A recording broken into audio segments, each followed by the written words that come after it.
സന്തോഷ് പണ്ഡിറ്റാണ്. ഞാൻ കഴിഞ്ഞ ദിവസം ഒരു തമ്മിൽ എന്ന് പറഞ്ഞൊരു പരിപാടിയിൽ പങ്കെടുക്കുകയും 24 ന്യൂസ് ചാനലിന്റെ അതുമായി ബന്ധപ്പെട്ട് ചെറിയൊരു വിവാദമൊക്കെ ഉണ്ടാവുകയൊക്കെ ചെയ്തു. കൃഷ്ണ എന്ന് പറഞ്ഞ ഒരാൾ എന്തൊരു യൂട്യൂബറാണെന്നാണ് പറയുന്നത്. അപ്പൊ അങ്ങേരുമായി ബന്ധപ്പെട്ടിട്ടാണ് ഈ വിവാദം പറയുന്നത്. അങ്ങേര് ഈ കാറിലൊക്കെ ഇരുന്നാണ് എപ്പോഴും വീഡിയോ ഇടാറുള്ളത്. അവന്റെ മേലൊരു കണ്ണു വേണമെന്ന് ഞാൻ പറഞ്ഞു. ഒന്നുകിൽ കാറിലുണ്ടാവും, അല്ലെങ്കിൽ ഇങ്ങേര് ബഹിരാകാശത്തുണ്ടാവും. അവസാനം ഈ കുറുക്കൻ ഒരു സിംഹത്തിന്റെ മുന്നിൽ ചെന്ന് പെട്ടു അല്ലേ? കാറിലിരുന്ന് ഓരോ വീഡിയോ ഇടുന്നു, അതിന്മേൽ അത് ഒരുപാട് വിവാദങ്ങളോ വിമർശനങ്ങളോ ഉണ്ടാക്കുന്നു. ഇയാളെ എല്ലാവരും കൂടെ എയറിലാക്കുന്നു. ഇയാൾ വീണ്ടും കാറിൽ വന്നിരുന്ന് അടുത്ത വീഡിയോ ഇടുന്നു, വീണ്ടും എയറിലാകുന്നു. അപ്പൊ ഒന്നുകിൽ കാറ് അല്ലെങ്കിൽ ബഹിരാകാശം. പാപ്പര് മാധവനെ മൂക്കൊണ്ട് ക്ഷാറാ എഴുതിക്കും സിംഹം. പറഞ്ഞോളൂ, പറയാനുള്ളതെല്ലാം പറഞ്ഞു. പരിപാടിക്കിടയിൽ ബോധപൂർവം ഇങ്ങനെ ചെയ്തൊരു കാര്യമാണ് ഇപ്പൊ വിവാദത്തിലേക്ക് വന്നത്. അപ്പോൾ പരിപാടി ശരിക്കും പറഞ്ഞു കഴിഞ്ഞാൽ സോഷ്യൽ മീഡിയയുടെ ദുരുപയോഗം എന്നതായിരുന്നു വിഷയം.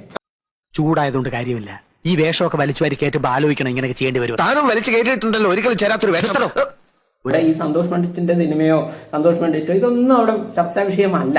പക്ഷെ ഇങ്ങനെ ബോധപൂർവം ഈ സായി കൃഷ്ണ എന്ന് പറഞ്ഞ ഇങ്ങനെ പറഞ്ഞു നമ്മുടെ സിനിമയെ കുറിച്ച് കുറച്ച് മോശമായിട്ടുള്ള ചില കമന്റ്സ് ഇയാൾ പറയും. ഈ പറഞ്ഞ ഡൗൺലോഡ് ചെയ്തെടുക്കുന്നു.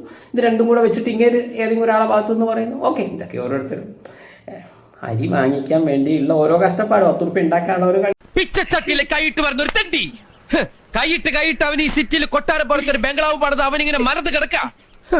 കള്ളനവൻ പെരുങ്കള്ളൻ എന്റെ കൈ കെട്ടിണ്ടില്ല. കാറിൽ ഇരുന്നിട്ടാണോ അല്ലെങ്കിൽ റോക്കറ്റിൽ ഇരുന്നിട്ടാണോ ഇയാൾ അഭിപ്രായം പറയുന്നതെന്നുള്ള ഒന്നുമല്ല നമ്മളെ വിഷയം. ഇങ്ങനെയുള്ള ഒരാൾ സന്തോഷ് പണ്ഡിറ്റിനെ വിമർശിക്കാൻ ഇയാൾക്ക് എന്ത് യോഗ്യതയുള്ളൂ എന്ന് മാത്രമേ ഞാൻ ഇവിടെ ആലോചിക്കുന്നുള്ളൂ. ഔചിത്യം എന്നൊരു സാധനം മൂന്നാംകിട ചാനൽ കൊണ്ട് നടക്കുന്ന നിങ്ങൾ വളരെ അധികാരിയായിട്ടും സംസാരിക്കേണ്ട എന്നുള്ള രീതിയിൽ ഇങ്ങേരോട് പറഞ്ഞു. അപ്പൊ മൂന്നാംകിട ചാനൽ എന്നൊക്കെ കേട്ടപ്പോ ഇങ്ങനെ കാകെ ഒരു കൺഫ്യൂഷൻ കേട്ടോ. അല്ല ഇയാ കാകെ വിഷമോ, അല്ല അതെന്താണ്, എന്ത് പരിപാടിയാണ്, ഇതെന്താ? ഏഷ്യാനെറ്റ് ചാനലായാലും അല്ലെങ്കിൽ മനോരമ ചാനലായാലും അല്ലെങ്കിൽ മാതൃഭൂമി ചാനലായാലും അല്ലെങ്കിൽ ഈ പറയുന്ന 24 ന്യൂസ് ചാനലാണെങ്കിലും അവരുടെ ഒരു വ്യൂവേഴ്സുമായിട്ട് കമ്പയർ ചെയ്യുമ്പോൾ അവർ 50 lakhs പ്ലസ് വ്യൂവേഴ്സ് ഫോളോവേഴ്സ് ഉള്ള ഒരു ചാനലും ഇയാളുടെ ചാനലുമായിട്ട് കമ്പയർ ചെയ്താൽ ഇയാളത് മൂന്നാംകിടയല്ലേ എന്നാണ് ഞാൻ ചോദിച്ചത്.